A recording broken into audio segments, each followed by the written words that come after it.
NIM saya 1021800050. Saya akan mempresentasikan tentang sita jaminan. Selanjutnya saya akan menjelaskan tentang pengertian dan tujuan penyitaan. Penyitaan itu adalah berasal dari terminologi Beslag atau Belanda dan istilah Indonesia Beslag, tetapi istilah bakunya ialah sita penyitaan. Pengertian yang terkandung di dalamnya ialah yang pertama, tindakan penetapan harta kekayaan tergugat secara paksa berada ke dalam keadaan penjagaan. Yang kedua, tindakan paksa penjagaan itu dilakukan secara resmi berdasarkan perintah pengadilan atau hakim. Yang ketiga, barang yang ditempatkan dalam penjagaan tersebut berupa barang yang disengketakan, tetapi boleh juga barang yang akan dijadikan sebagai alat pembayaran atas pelunasan utang debitur tergugat dengan jalan menjual lelang barang yang disita tersebut. Yang keempat, penetapan dan penjagaan barang yang disita berlangsung selama proses pemeriksaan sampai ada putusan pengadilan yang berkekuatan hukum tetap yang menyatakan sah atau tidak tindakan penyitaan.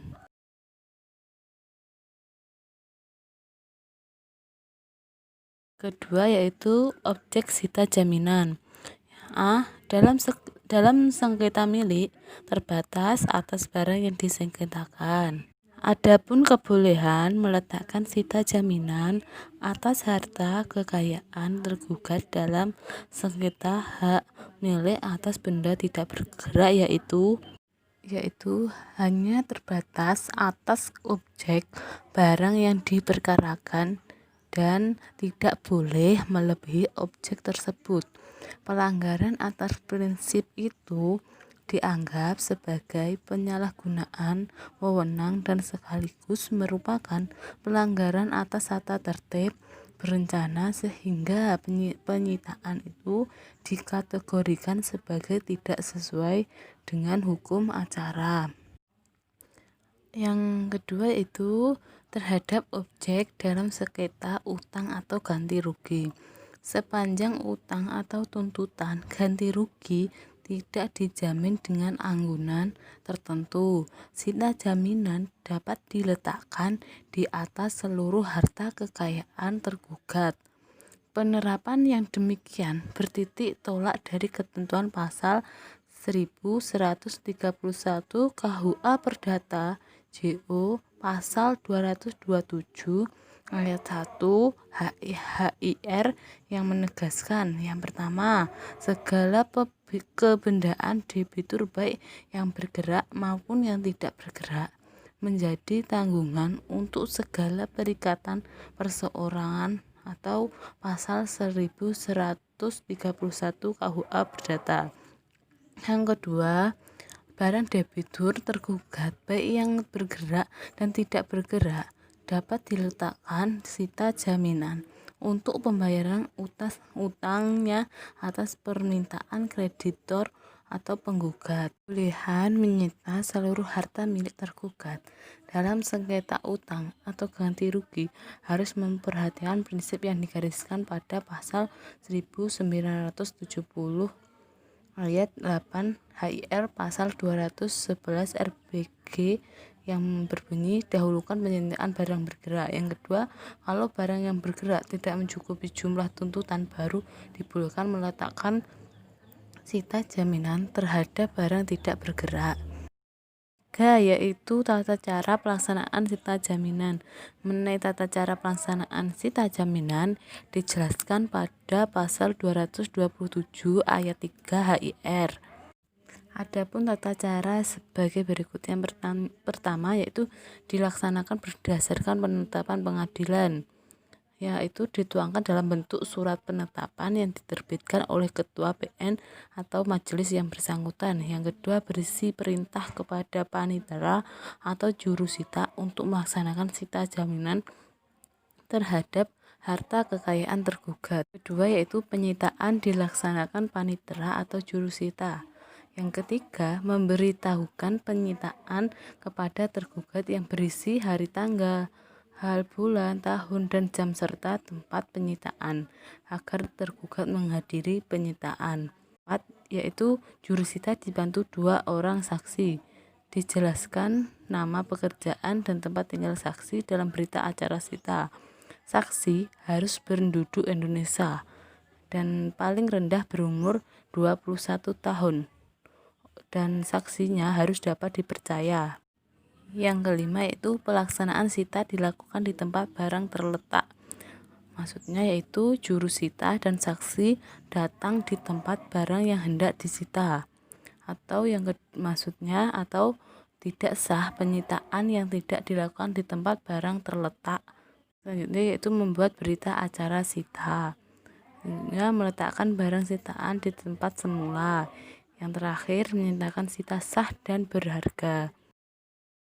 Sita jaminan atas barang bergerak. Sita jaminan atas barang bergerak dapat terjadi apabila perjanjian kredit tidak dijamin dengan anggunan barang tertentu atau jaminannya berbentuk fidusia atau pengalihan hak kepemilikan. Adapun beberapa hal yang perlu diingat antara lain, yang pertama, barang sistem tetap diletakkan pada tempat semula.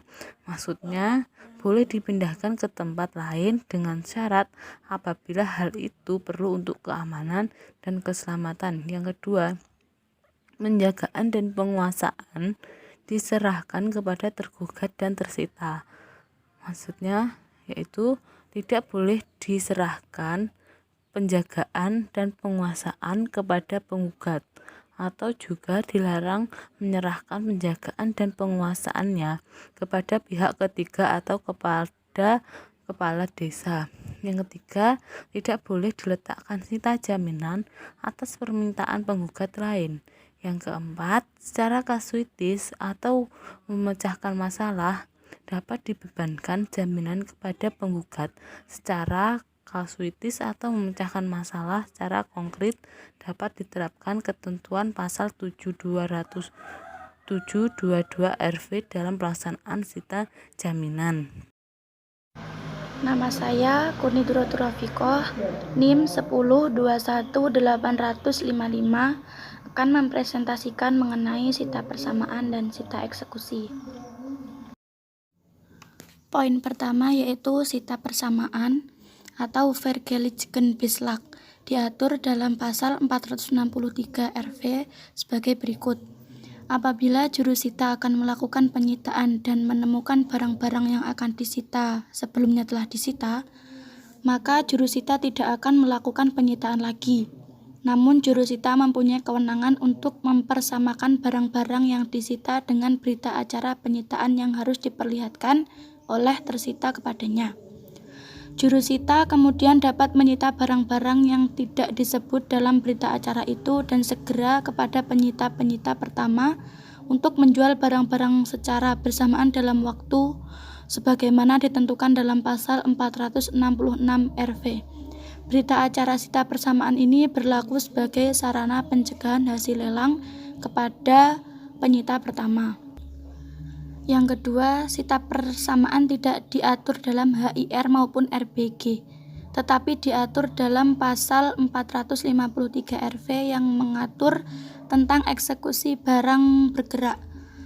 Poin yang ketiga yaitu ketentuan yang hampir serupa terdapat dalam pasal 11 ayat 12 Undang-Undang PUPN, Undang-Undang Nomor 49 Tahun 1960. Poin yang keempat, apabila setelah dilakukan penyitaan tetapi sebelum dilakukan penjualan barang yang disita diajukan permintaan untuk melaksanakan suatu putusan hakim yang ditunjukkan terhadap penanggung utang kepada negara, maka penyitaan yang telah dilakukan itu digunakan juga sebagai jaminan untuk pembayaran utang menurut putusan hakim itu, dan hakim pengadilan negeri jika perlu memberi perintah untuk melanjutkan penyitaan atas sekian banyak barang yang belum disita terlebih dahulu, sehingga akan mencukupi untuk membayar jumlah uang menurut putusan-putusan itu dan biaya penyitaan lanjutan itu. Poin yang kelima, dalam hal yang dimaksud dalam syarat-syarat 1 dan 2, Hakim Pengadilan Negeri menentukan cara pembagian hasil penjualan antara pelaksana dan orang yang berpiutang. Setelah mengadakan pemeriksaan atau melakukan panggilan selayaknya terhadap penanggung utang kepada negara, pelaksana, dan orang yang berpiutang.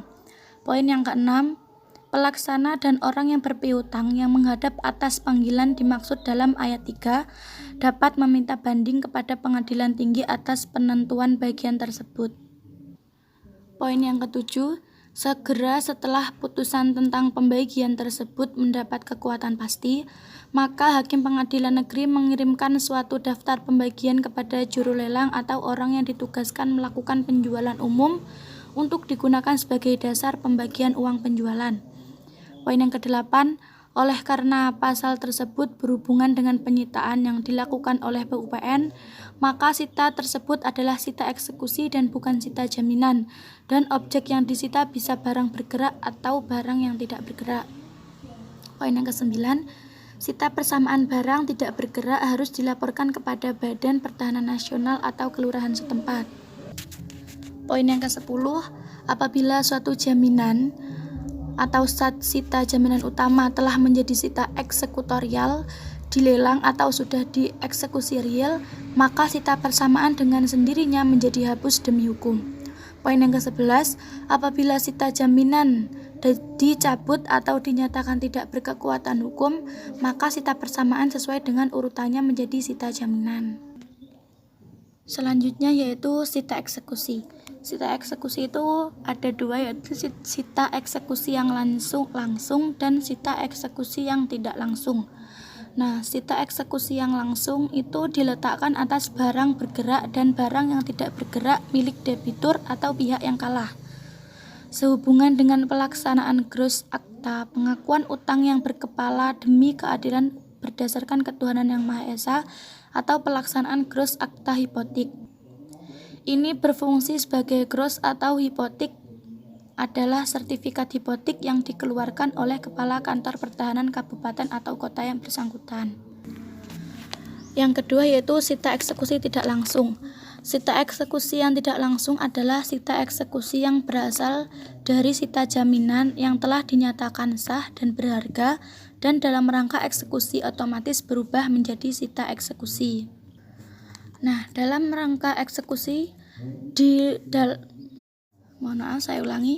dalam rangka eksekusi dilarang untuk menyita hewan atau perkakas yang benar-benar dibutuhkan tersita untuk mencari nafkah. Ini menurut pasal 197 HIR dan 211 RBG.